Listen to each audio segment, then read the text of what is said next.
President Nicolas Maduro আর তার স্ত্রীকে ধরে নিয়ে আমেরিকার আদালতে হাজির করা কোনো তাৎক্ষণিক সিদ্ধান্ত ছিল না।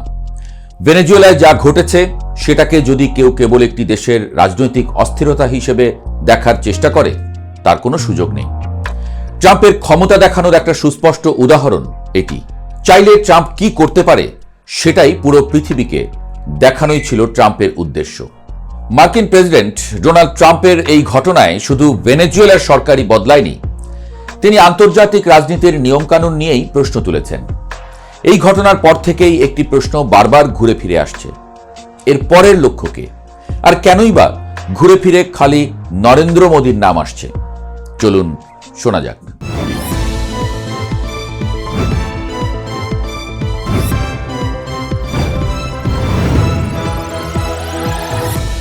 ইরান, কলম্বিয়া, কিউবা, উত্তর কোরিয়া, গ্রিনল্যান্ড, নাম অনেক, কিন্তু হিসাবটা ভিন্ন।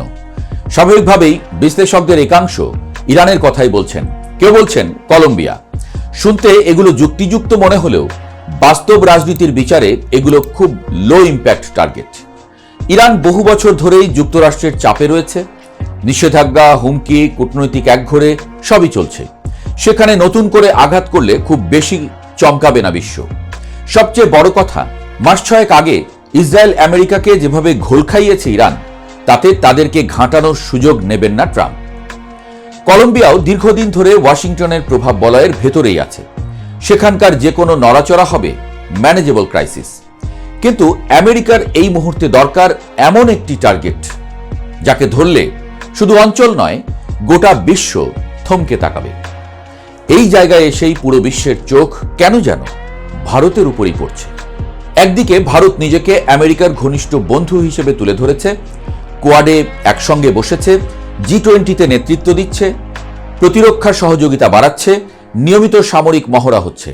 কাগজে কলমে দেখলে মনে হয় ওয়াশিংটন, নয়াদিল্লি একই ছাতার নিচে আছে। কিন্তু এই ছবিটা পুরো সত্য নয়, কারণ একই সঙ্গে ভারত এমন কিছু সিদ্ধান্ত নিয়েছে যেগুলো যুক্তরাষ্ট্রের কৌশলগত স্বার্থের সঙ্গে সরাসরি সাংঘর্ষিক। সবচেয়ে বড় উদাহরণ রাশিয়ার সঙ্গে সম্পর্ক।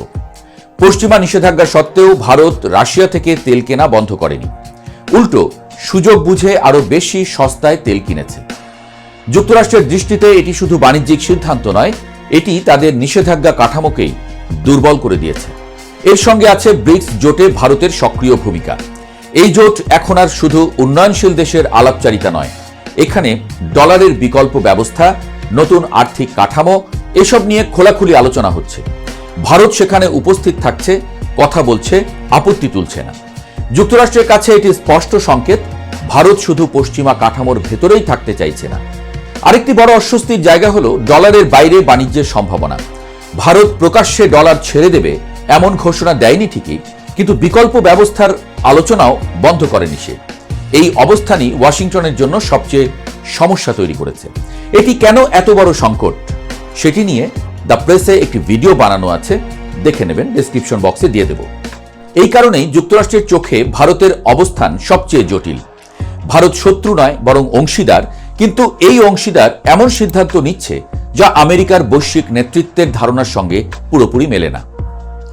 আন্তর্জাতিক ক্ষমতার রাজনীতিতে শত্রু চেনা সহজ, তাদের বিরুদ্ধে চাপ, নিষেধাজ্ঞা, সংঘাত সবকিছুর কাঠামো তৈরি থাকে।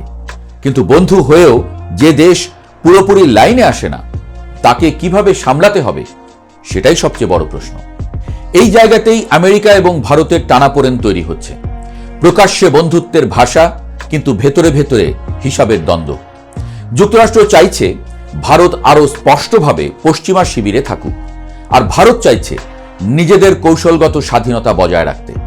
এই টানাপোড়েনই শেষ পর্যন্ত আলোচনাকে নিয়ে যাচ্ছে নেতৃত্বের দিকে, আর সেখানেই বারবার উঠে আসছে নরেন্দ্র মোদীর নাম। কারণ যুক্তরাষ্ট্রের দৃষ্টিতে প্রশ্নটা আর নীতির নয়, প্রশ্নটা সিদ্ধান্তের। এই আংশিক অবাধ্য বন্ধু শেষ পর্যন্ত কোন দিকে দাঁড়াবে সেটি তারা জানতে চায়। মোদী শুধু ভারতের প্রধানমন্ত্রী নন, তিনি নিজেকে এমন একজন নেতা হিসেবে তুলে ধরেছেন যিনি শক্ত, আত্মনির্ভর এবং পশ্চিমা চাপের ঊর্ধ্বে। এই স্ট্রং লিডার ইমেজটাই এখন পরীক্ষার মুখে। ট্রাম্প আসলে মোদীকে সরাতে চান না, তিনি দেখতে চান এই শক্ত নেতা কতদূর চাপ নিতে পারেন আর কোন পর্যায়ে এসে সমঝোতায় যেতে বাধ্য হন। 500% শুল্ক, বন্দুক ছাড়াই পূর্ণাঙ্গ এক যুদ্ধ ভারতের সাথে। এই প্রশ্নের মাঝেই ট্রাম্প ছুড়ে দিয়েছেন সবচেয়ে ভয়ঙ্কর হুমকি। এইবার কোনো সেনা নয়, কোনো ক্ষেপণাস্ত্র নয়, এক অর্থনৈতিক যুদ্ধ। 500% শুল্ক শুনতে সংখ্যার খেলা মনে হলেও এর অর্থ কিন্তু গভীর। এর মানে হলো ভারত যদি আমেরিকায় পণ্য রপ্তানি করে, সেই পণ্যের দাম কয়েক গুণ বেড়ে যাবে। ফলস্বরূপ ভারতীয় পণ্য মার্কেট থেকেই ছিটকে পড়বে। এর প্রভাব শুধু বাণিজ্যে সীমাবদ্ধ থাকবে এমনটি না, রপ্তানি কমবে, ডলার প্রবাহ কমবে, রুপির উপরে চাপ বাড়বে। শেষ পর্যন্ত চাপটা গিয়ে পড়বে আসলে নরেন্দ্র মোদী সরকারের উপরে। ভেনেজুয়েলায় বন্দুক চলেছে, ভারতের ক্ষেত্রে চলছে হিসাব নিকাশের যুদ্ধ, ব্যবসার যুদ্ধ। এই অঞ্চলের মানুষের চোখে নরেন্দ্র মোদী কেন আসলে একটি অস্বস্তিকর চরিত্র? আসুন মেলাই। এখানে একটি সামাজিক রাজনৈতিক বাস্তবতা উপেক্ষা করা যায় না।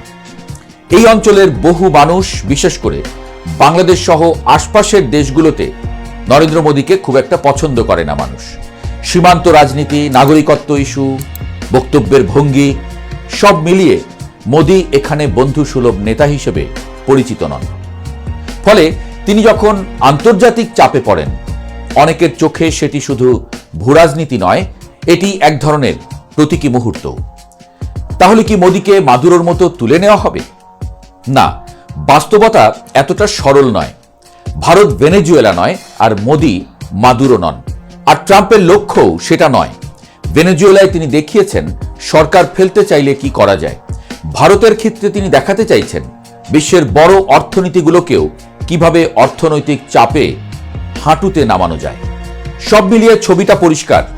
মাদুরোকে সরানো ছিল ডেমো, মোদীকে ঘিরে চাপ তৈরি করা হলো মেসেজ। এই মেসেজ শুধু ভারতের জন্য নয়, এটা যেমন চীন, ব্রাজিল, দক্ষিণ আফ্রিকা সবাইকে দেখানোর জন্য।